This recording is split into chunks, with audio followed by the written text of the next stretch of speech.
Hey guys and girls, horror fans, on this video I'm going to be talking about The Craft Legacy, which is a brand new release, and for those of you who know their 90s teen horror, you will know that this is a new version or a reboot of the 90s movie, 1995 I want to say, about a group of witches at a high school. Starred Neve Campbell amongst other people. Pretty big cast. Rachel True, through others in there.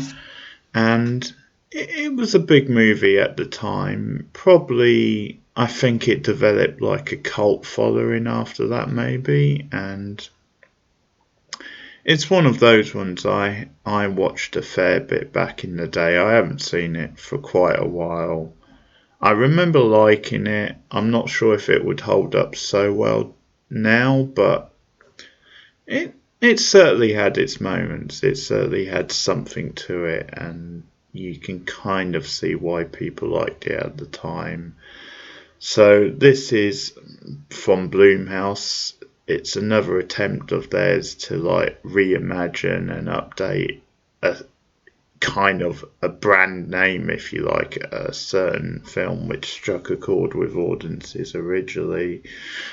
I guess it's similar to what they attempted to do with Black Christmas last year, where they did try and update that story. Not very successfully, in my opinion. I know that Black Christmas did have its supporters, and it maybe wasn't terrible, but I didn't like that film as much as many people did. But I think it's this interesting thing with Blumhouse where they have such a wide variety of stuff. They are, of course, the big horror studio at the moment. And I think what I would say is I think when they go for the more cutting edge or original type films like Get Out and Happy Death Day, it's actually with those movies where they have the biggest success, not just in terms of like how good the final film is, but I think also just it does actually lead to them having like a breakout hit on their hands, because obviously Get Out went on to become this really big commercial hit, which has had kind of, to use an industry term, legs, and nominated for Oscars and the rest of it. And it was sort of a word of mouth type hit, and similar to Happy Death Day, which wasn't as edgy as Get Out, but was still an inventive little film, which put some nice twists on kind of an old idea. But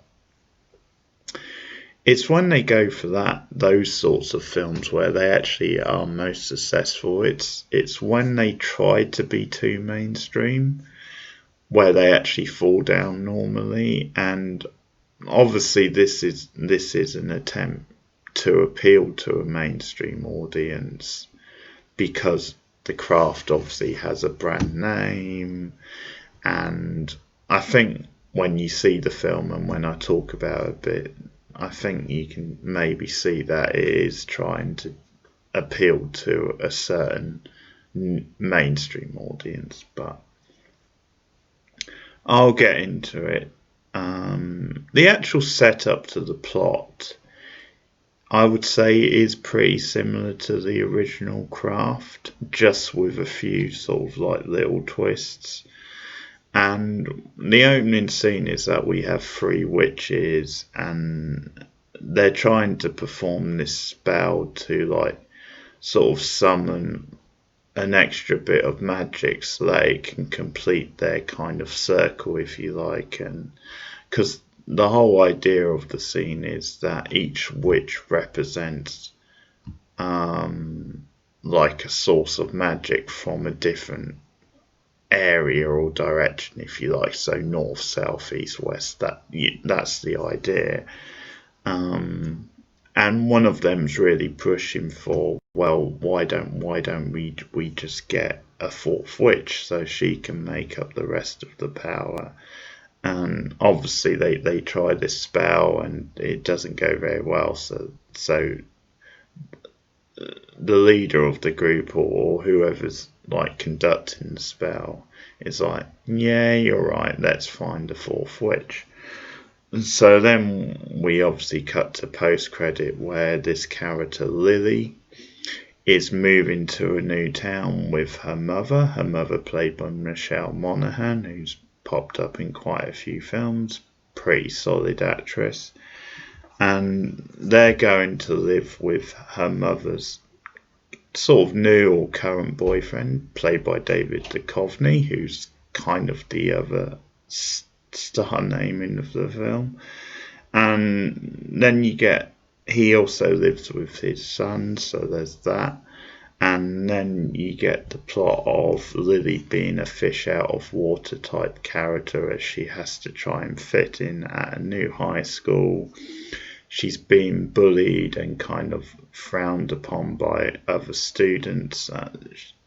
Her first class, basically, she kind of is embarrassed because she has a period in the class, and then this particular character, bully Timmy, makes fun of her, and a lot of the classmates laugh at her, and she kind of leaves shamefaced. And this kind of draws the attention of the witches, who feel sorry for her. They see her as an outsider, and then they start to see her that she actually has magic like them, powers. So they decide to ask her to be the fourth witch, and after some reluctance, she agrees.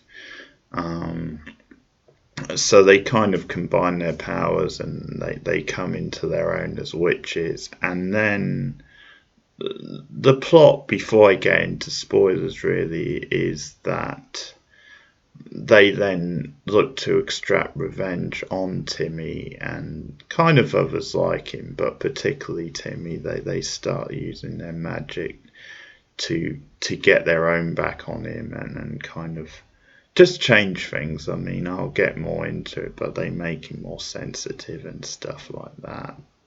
But you see them start using their powers around school. And that's as far as I can go with non-spoiler, because it then goes into a whole different direction. And I didn't know what to expect from this film, but I have to say it's really bad. It's very, very boring. It's very just unremarkable, the characters and the story and just the whole mood of the movie.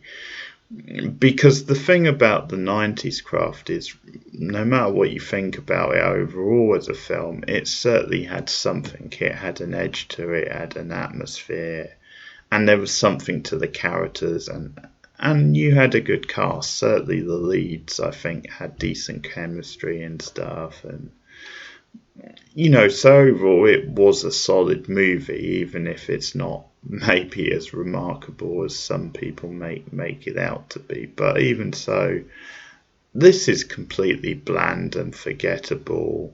And I'll talk about a particular problem in a moment, but I think lame is a good word just for the script, because it just feels like one of those remakes where, or I'll call it a reboot really, where they're not even trying. There's just moments where you think, yeah, come on, you could have tried harder than that.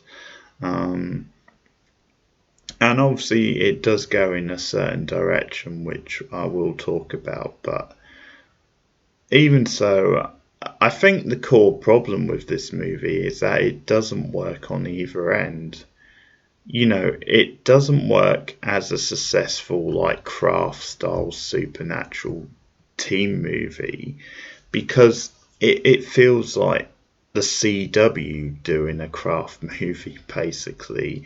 The use of magic and the effects are very, very ropey and lame, and just feels very gimmicky, because we see some of Lily's powers, like at one point when she rebels against Timmy, and she just like sends him flying across the room. I mean, it's very base level stuff, and the effects overall look very cheap and, as I said, very sort of ropey. And I think just the portrayal of magic and the characters is very cheesy and lame, and this is what I mean about it just feeling lazy, because it's the similar sort of portrayal of like witches and magic which you would have decades ago if you go back 90s, 80s. It's this very sort of Mother Earth hippie sort of thing, because at one point they like each witch represents kind of a different weather condition, like fire, wind, all that nonsense, and it's just so cliched and not very inspiring. So on the one hand, that stuff really doesn't work. That stuff, it adds nothing new, which obviously a reboot and a modern craft movie should. And at times it doesn't feel like a craft movie. I think the target audience for this will be feeling sort of baffled and kind of let down. But the other main problem at least, is that they go into this change of direction in the middle of the film, which when it happened, I was like, okay, I didn't see that coming, so at least that's something I can say for it. And I think in some ways you might applaud the film and say, well, to tackle those issues in a craft movie actually is quite bold. But the problem is first of all, it kind of comes out of nowhere and it sort of feels out of step with the rest of the movie. And the other problem is then this movie, the people who've made it and the cast and the level of the talent involved overall just doesn't have what it takes to do that successfully anyway.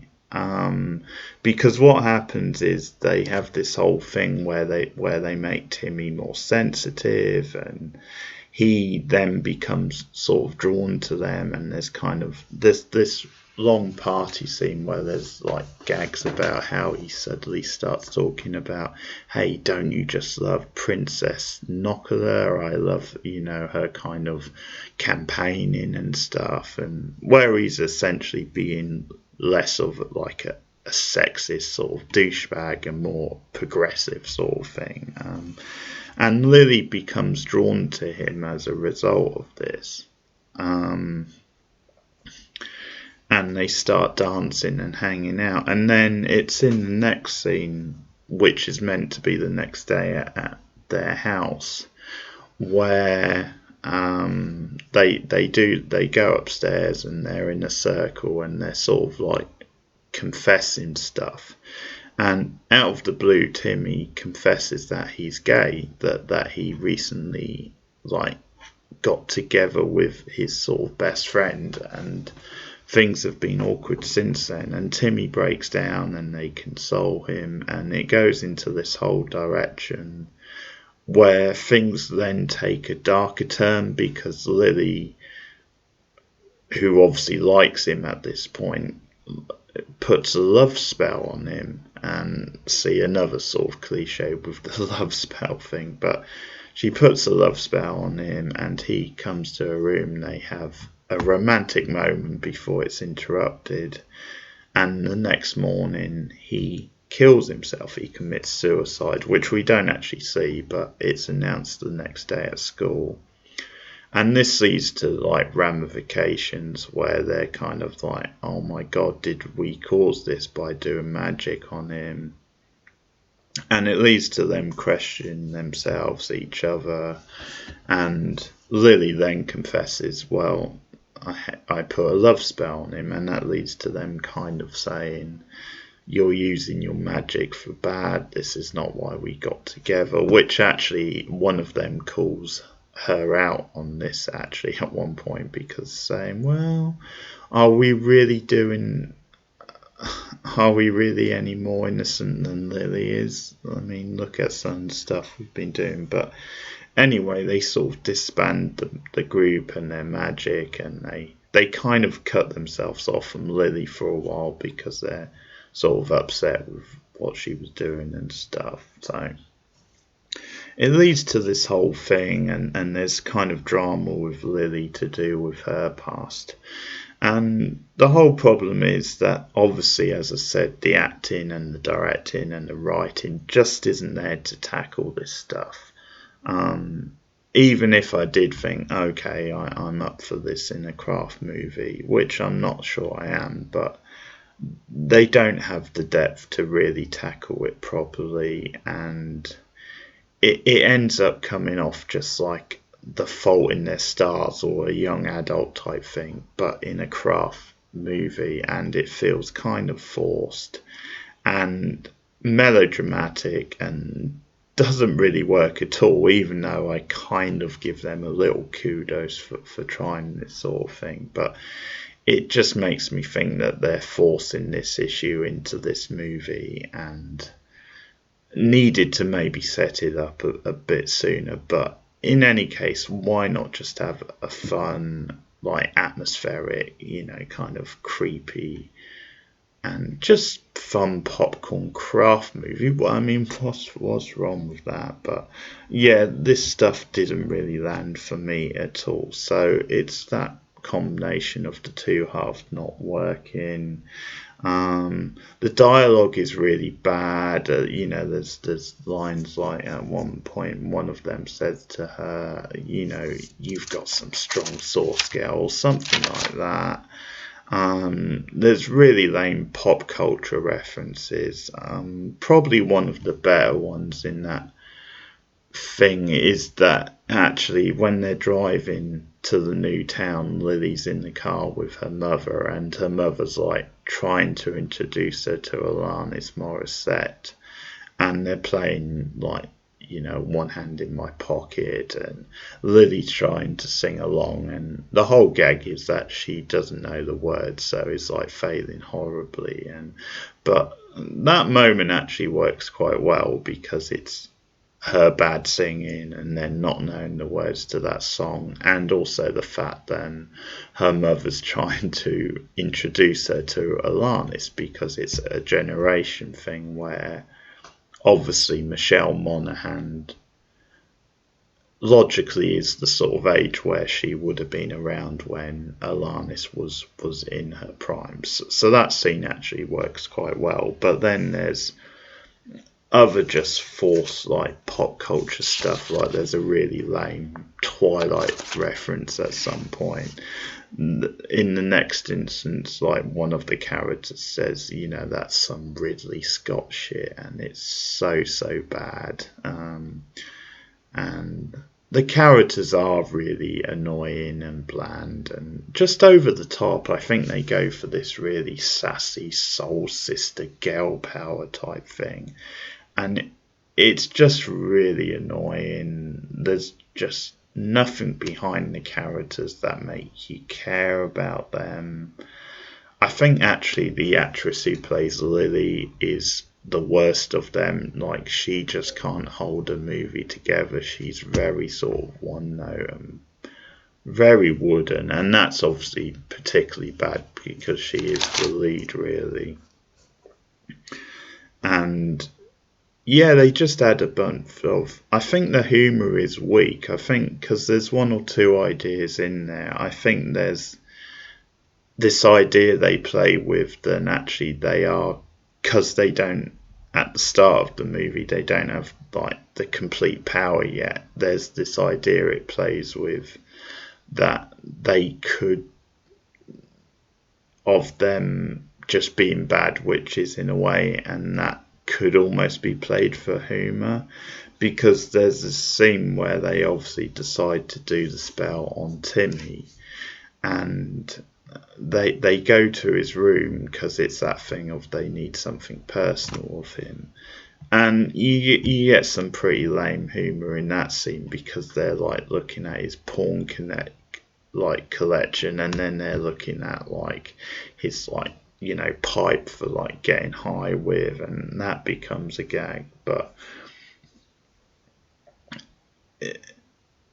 then there's a joke because like once they've done it, like Timmy comes up the stairs, so they have to make an escape, and obviously they're like in his bedroom, so they're on the top floor, so they're like, we have to jump out the window, and Lily says to one of them, can't we fly? And she's like, oh no, we don't have that sort of power. So I think that's going for, there's a couple of jokes like that, but they never really do anything with it. I think they could have done more with that, and the jokes are generally pretty poor.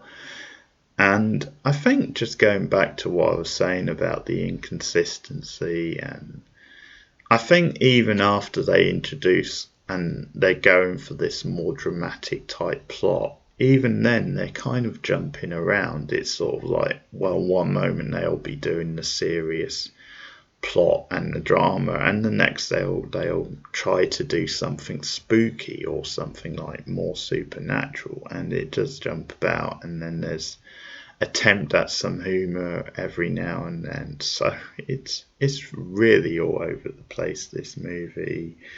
I think, as you can maybe guess, there is a twist with the David Duchovny character.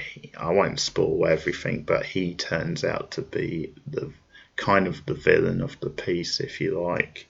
And I would have liked to have seen more of this. Basically, another complaint is that Monaghan and Duchovny aren't in the film enough because they're clearly the best thing in it. I think Duchovny as a villain, if they'd given him more screen time, could have been actually really good. And I quite enjoyed him anyway in the film, but he wasn't really in it that much. And you do get this big set piece near the end, where it's like a battle between him and the witches. And even that kind of sums up what I was saying, because it's like the way they enter, it's like literally this trying to do this sassy kick-ass sort of, we're here to rescue Lily type thing. And I guess maybe if I was into the film and the characters more, maybe I could have enjoyed that. But I guess it just didn't work for me anyway. It was kind of just too goofy and stuff. But anyway, the battle with the Duchovny character is one of those where, again, it's very cheesy and really, really silly. But then again, it's silly in such a way that I did actually quite enjoy that scene. It was one of the better scenes in the film just because it was kind of so bad it was kind of good. But yeah, there you have it. I mean, I don't think there's much else to say about the film. The music's really bad as well. I didn't like that at all. But luckily, it's quite a short film. It's not really that long. It's just over an hour and a half. But really bad. I think this is going to struggle to find an audience. As I said, I don't think it will appeal to the craft fans or the target audience at all. And yeah, I think it might struggle to find its audience, especially at the moment. And yeah, they really should have left the craft alone. I think the original film was fine, and obviously, in a way, they went for the young adult thing, but you don't really want that from the Craft movie, and I just wasn't feeling it. And then the supernatural stuff completely fell flat as well. As I said, Duchovny, Monaghan were the best thing in it, but they weren't really in it enough to save things. So there you have it, a lame like reboot of the Craft. And I'll give it a 3 out of 10. So if you disagree, if you've seen the film, then let me know in the comments below. Defend it if you actually do like this movie. I'm open to alternative viewpoints, but also tell me what you think of the original film if you are a fan and why it appeals and stuff. So there you have it. That's my review of The Craft Legacy, which is a new release.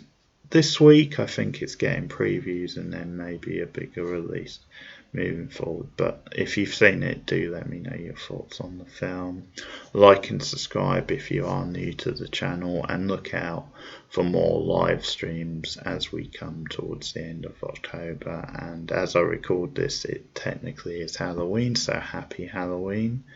And I'll be back with more horror movie reviews soon. Thanks for listening, and goodbye.